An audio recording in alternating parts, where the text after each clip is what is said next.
Good morning. It's Monday. It's Monday of Thanksgiving week. Ah! I know. It is a short week. I have Billy Cloud here. We are talking about search and rescue and the search and rescue dinner that is coming up next Saturday, not this coming Saturday. Saturday, December 1st. You still have 2 weeks. Yay. Yay. You want to move that mic just a smidge closer? There we go. So, yes, December 1st from 6 to 9 at the fairgrounds? That's correct, yes. Yes, at the fairgrounds. Let's talk about the activities of what will be happening that day, and also where can we get tickets?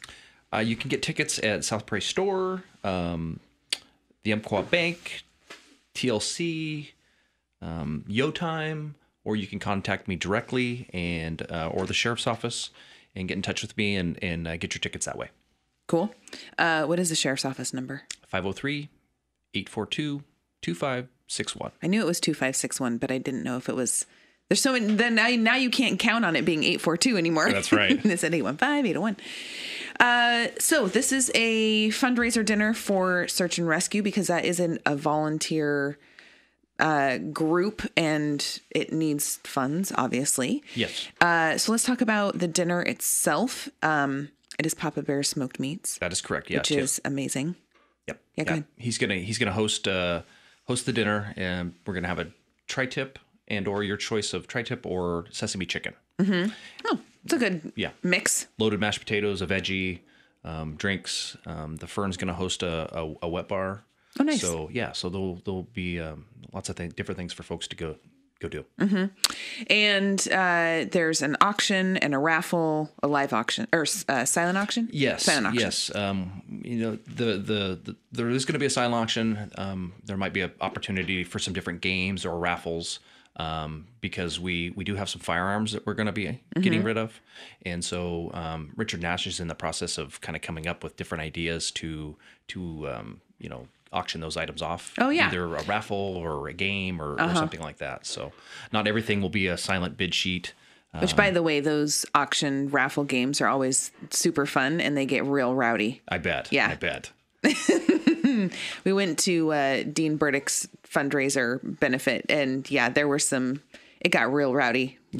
Yes. It was fun. Well, and the good part of it is Mike Bentley's going to be emceeing, and I know Mike, he's really good about that. And he emceed Dean's benefit banquet dinner too, so it'll be kind of hopefully along the same lines there. Yeah. Silent auction, you said you have quite a variety of different things I would not think would be in an auction. Yes. Do tell. We've got, some of the local motels have donated nights. We've got restaurants that have donated dinners.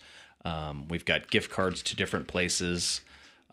We've got barbecuers. We've got, like I said, firearms. Some local artwork. The colleges donated some college credit classes, which I think is really cool. That is really cool. So, yeah, we've got a whole variety of stuff, and then also I'm still trying to follow up with businesses that said they would donate. I just haven't had a chance to reconnect with them. Right. So if you're out there and you're listening, please get a hold of me if you do still want to make a donation.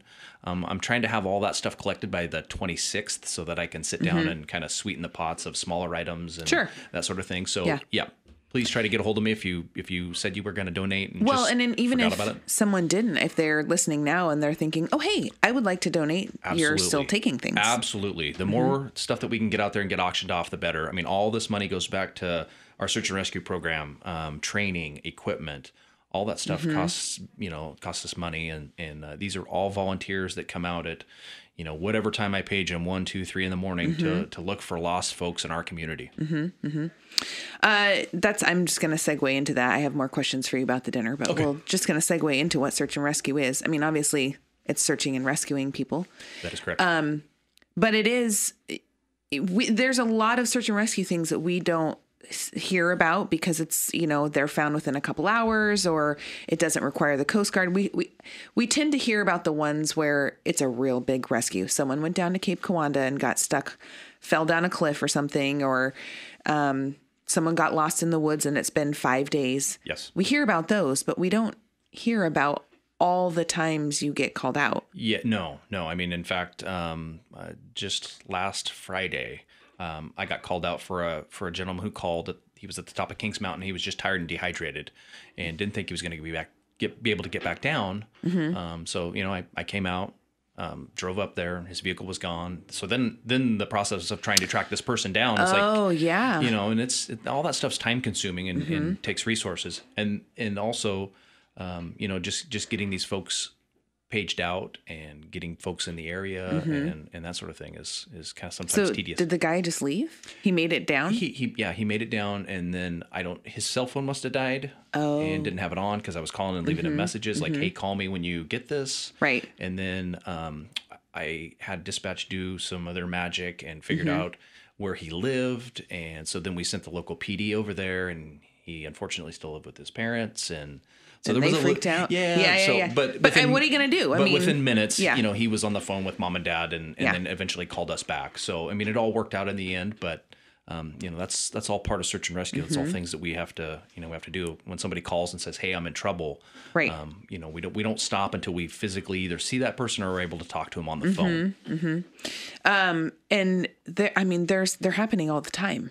Was one a couple weeks ago, and I'm sure there's been more than this, but I was telling you that a friend of mine, her daughter's in search and rescue, and they got called out at like Saturday morning at like 1:00 or something. Yeah. Right. That's crazy. Yeah. And you said it's hunting season, so. It is. Yes. It's second season coastal elk. Yeah. So, and Saturday night, I took Saturday off, and I got a phone call from one of the deputies about another case of some missing hunters. And, we worked through that over the phone, and, several phone calls later, it was the parents opted to go down and walk their kids out before we got up there. Gotcha. So, it all worked out in the end, but yeah, there's a lot of them that come up that either, they're located before we, the deputies initially get there, or, it's one of the things where we drive around and we ended up finding them before we page out our volunteers. And there's the ones where we page those folks out too, like, a couple, I guess that would have been Monday night that we had the big one where we were out for completely. Maybe I think that's the one I was thinking about. Ended up being like a 13-hour search or something. Yeah. But did you find him? We did. Good. We kind of knew where they were. The dad just wanted to hike down in there, and it was pretty treacherous ground, and I didn't feel comfortable having dad try to hike back down in there to find his 3 sons. And I was really comfortable with the search teams that we had and their abilities and the fact that I felt they could safely get down in there to them. And then, in fact, that's what they did. Searchers found them, kind of hung out with them until daylight, and then finished walking them the rest of the way out. Gotcha. So. I failed to mention you are the search and rescue coordinator for the sheriff's office. Yes, I am. So you're the one that kind of oversees manage the program, and manage all those people. Yes. And the maps and where everybody's going, and that's all you. Yes.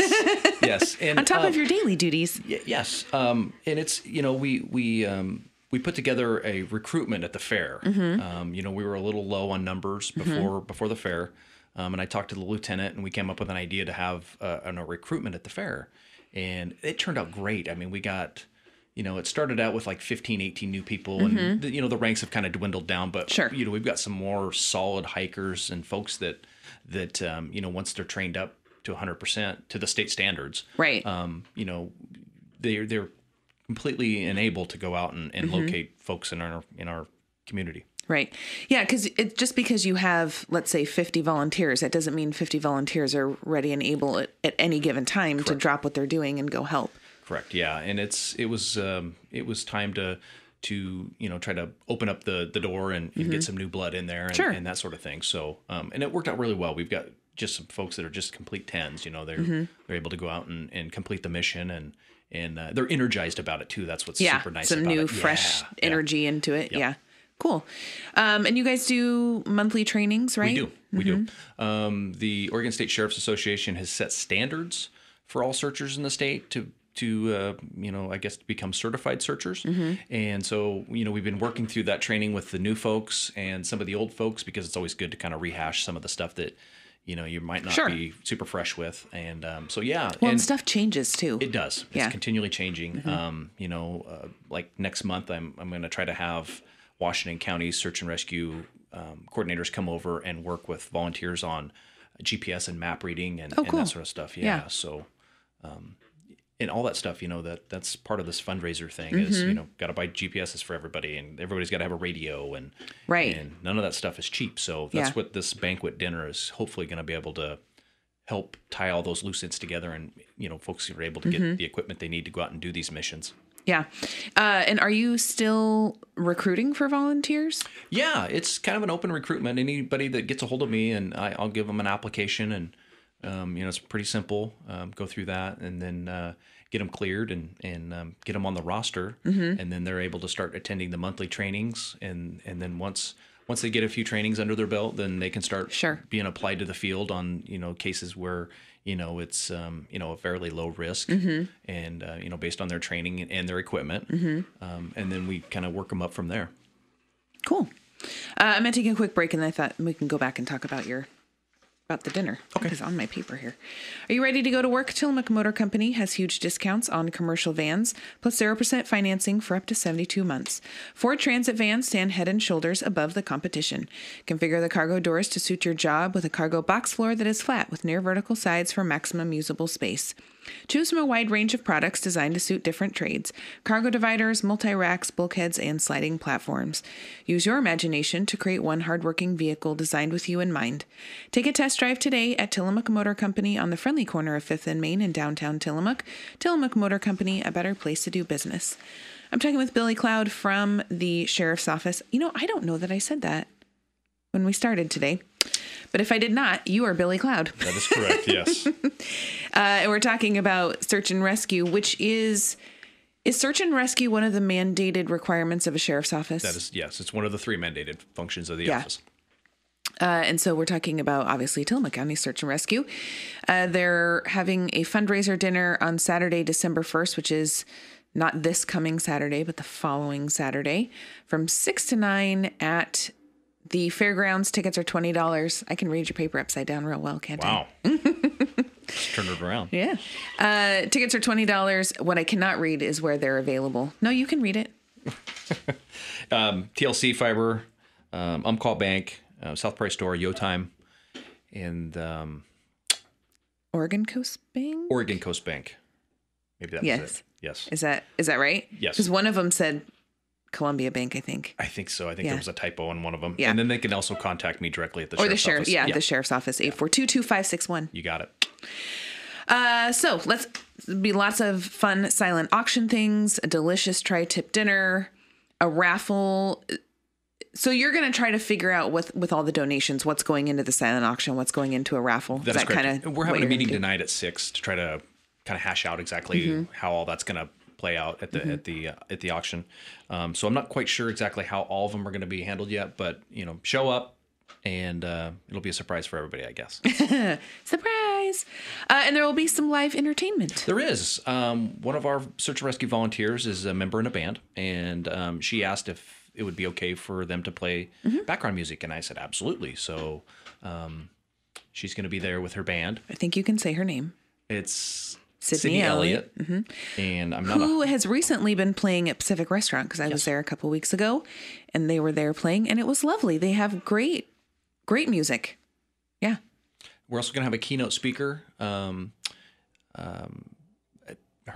mom was involved in a search and rescue, and so she's been invited to come and speak briefly about that whole thing. Being that her mom was the one being rescued? Yes. Gotcha. Yes. So she'll be there. She'll put on a little, maybe 15, 20 minute talk about the whole mission. It wasn't a mission that I was involved in, so I'm not going to speak to it, but she'll be able to... Kind of her experience and their experience as a family. Yeah, and how search and rescue affected her life. So, yeah. Cool. And are you looking for volunteers to help out at the dinner? At this point, I think I will probably have enough search and rescue volunteers that are, standing with their hands up, wanting to help out. I think we'll have all that covered. But there again, if you're out there and you want to donate something, please get a hold of me. Yeah, and I think those unique donations are always fun because, you always see like Hampton Lumber donates, a big gigantic thing of 2x4s or plywood or whatever, which is cool. I think that's unique. Yeah. Like who? The Coastwide, they donated a little rock. Yeah, right. And you think, that's a very specific, I feel like somebody very specifically will need that, that product. But those unique things are always kind of interesting. Yeah. Get, like you said, the college is donating college credits. Yes. Hey, maybe you want to go try out a class or something. Absolutely. I don't know. Absolutely.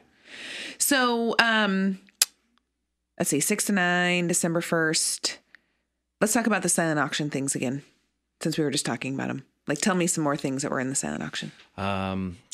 You should have written it down. I should have. Firearms. Some of the local motels have donated, a couple nights stay. Some of the local artists have donated art. Like Feral Gas has donated a barbecuer.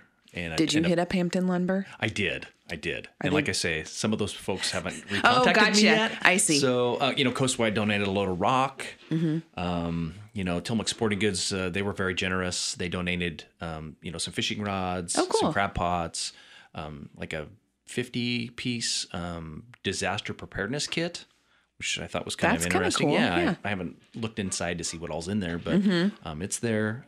Lots of gift certificates for different restaurants, gift cards. Some of the local places have donated baskets.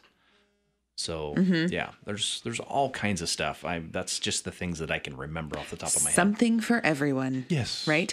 Did we mention that tickets were $20? I don't know that I did, but tickets are $20, which is not bad for a Tim Weber. Is your wife texting you? Yes. She did that last time you were on the air too. Don't forget to say.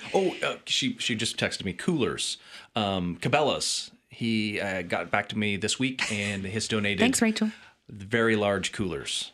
So I have to go pick those up. And I need to call him and find out how big they are because I might have to take a trailer out there. He wasn't quite sure I'm if they thinking would like fit how big is a cooler? Like the size of this? I know nobody can see what I'm pointing at. He said they were big. And was going to do it in a kayak, but thought the coolers would be more, everybody could use a cooler. And kind of kayak thing was more of a little bit of a specific type user group. So he says coolers would be huge. And he said they're big. So Cabela's out in Portland. the valley. Oh, that's very cool. Yeah. We went to some of the local businesses out there. Sure. Sportsman's Warehouse and some of those places. And so they donated some stuff. So very cool. Yeah. Let's see. We have a few minutes left. What else we want to talk about? Let's go back and talk about search and rescue. Okay. How old do you have to be to join search and rescue? 16. Okay. Was there at a time like a cadet version of search and rescue? There was.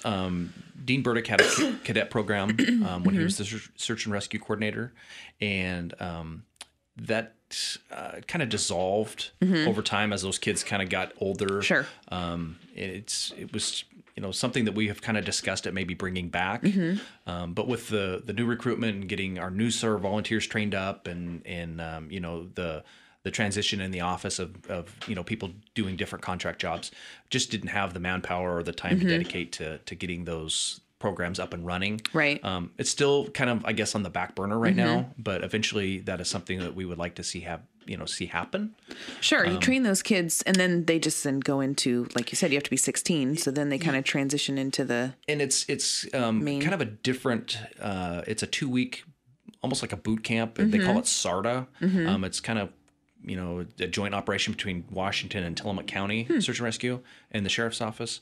And those kids travel all over. I mean, they go from Jewel to the Bay Ocean Spit. It's like a 2-week camp out / training. These kids are, they're doing push-ups in the morning. They're, like I say, it's like militaristic, not, hardcore, but they get no one's screaming at them while they're doing push-ups in their face. They get some discipline and learn, all the ins and outs of search and rescue, and they get themselves certified. And in fact, that's what Washington County has is basically a large cadet group. They have very few adults to do search and rescue. Yeah. And these kids are hardcore. It's funny because last time they were down on a mission for a search we had off 26, they said they absolutely love to come work in Tillamook County because we have generous donations from the smoker and we always have pepperoni and jerky. Oh, funny. So they love when Tillamook calls them because they know they're going to get jerky. They get jerky and pepperoni. So it's those relationships. That's funny. Yeah. How many times a week are you doing a search and rescue? Or is it like, maybe I should say month. How many times a month? It kind of depends. Sometimes we can go a couple months without any calls. And then here lately it seems to be almost weekly. And I think a lot of that has to do with the hunting seasons. And then hunting season kind of rolls into the snow events that we have up Highway 6. It's kind of dependent. Summertime, we have a lot of lost kids at Cape Sure. Wanda. Sure. But then there again, we can go a couple months without nothing and just do training. So Right.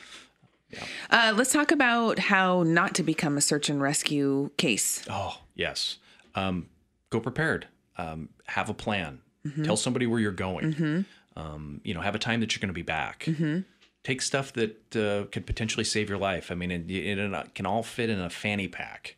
Right. And like I say, those little emergency blankets are like the size of a business card. Yes. And they're really warm. Yeah. Yeah. And if you're hiking with 5 or 6 people, have at least 1 or 2 people turn their cell phones off. Because, a lot of stuff in the state forest, like Kings Mountain and that, so many times we get a call from somebody at the summit and there's 3 or 4 of them, and everybody's phone's, the battery light's blinking. So if you're going to go on a hike and there's no cell service, just turn it off and turn it on to take your pictures, whatever.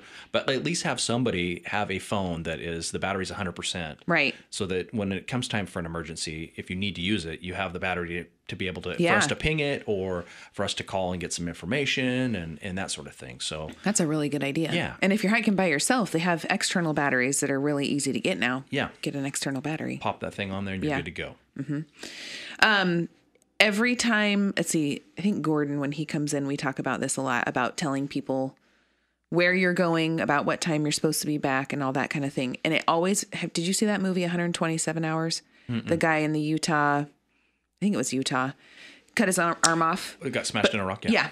But that's the same thing. He didn't tell anybody where he was going or when, and there, I mean, that's like big, huge canyons and caverns, and you got to be down in there to see someone. Yeah. And nobody knew where he was going. Yeah. Just little simple things, a whistle.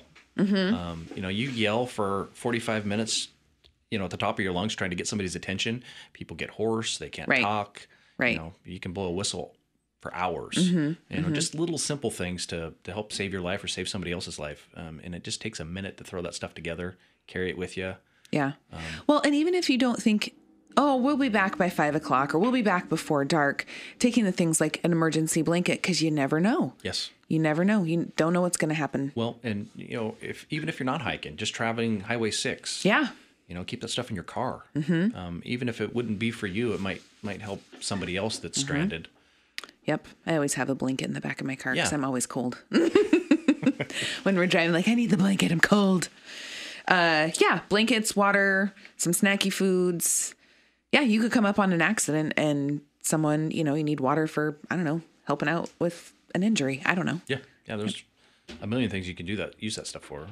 But in the search and rescue, hiking, hunting environment, carry what you need.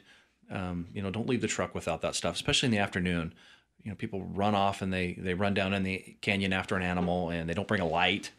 And it gets dark. I mean, it gets dark out here at 4:30, 5 o'clock. Yeah. Well, you can pretty much guarantee 45 minutes before that, it'll be dark under the timber. And, it's like, that was the same story we had this last week. Some kids got up there and they got down in the timber and it got dark on them. And, they kind of lost their way. And without, with a light, you can at least navigate in the dark. Right. Right. Folks that don't have a light, they're stuck there because it's dark. And by the way, most cell phones have flashlights on them now. So if you have a cell phone with 100% battery, you got a ready-made flashlight. You got a light. Yeah. We're almost out of time. So I want to mention one more time, which we'll talk about it next week too. We'll plug it for you. But Saturday, December 1st, 6 to 9 at the fairgrounds, search and rescue fundraiser dinner, silent auction, tri-tip dinner from Papa Bear Smoked Meats. There'll be a raffle, live music. Tickets are $20. Read me the list of places you can get. I know. Would you say the Chamber, Yo Time? TLC, Umpqua Bank, South Prairie Store, Yo Time, and or myself at the Sheriff's Office. 503-842-2561. Cool. Well, good luck. All right. Thank you. Well, I'll try to make it over there. I have to do the light parade, which is usually over at like 6:15. So I'll try to scoot over there afterwards. Tomorrow, Kaylin will be here for the YMCA. Don't forget, senior meals, 11:30 at St. Mary's by the Sea in Rockaway Beach every Monday, Wednesday, and Friday. Also noon every weekday at the Kaiwana Community Center in Pacific City, as well as the Tillamook Senior Center at 4th and Stillwell. Costs us $3 for seniors and $6.75 for everyone else. Wednesday, the Schooner and Upstairs Bar and Grill are having their annual silent auction bake sale from 4 to 7 at both locations. Baked goods may be dropped off anytime on Wednesday up until 4 p.m. 100% of the proceeds benefit the Oregon Food Bank. And Thursday is Thanksgiving, so that means the Schooner is having their annual fundraiser Thanksgiving dinner from 11 to 5 at both the Schooner and Upstairs Bar and Grill. Reservations are recommended 815-9900. 100% of proceeds from that also benefit the Oregon Food Bank. Friday is the Rockaway Beach tree lighting ceremony. I can't believe we're doing this already. And Saturday is Small Business Saturday. Get out and support our local small businesses. Downtown Tillamook will also be having a variety of activities throughout the day. I think there's a cupcake decorating or cookie decorating and a gingerbread house competition at Yo Time. Should be fun. Billy, thanks for coming in this morning. No, thank you. Yeah, and thank you, Tillamook, for listening.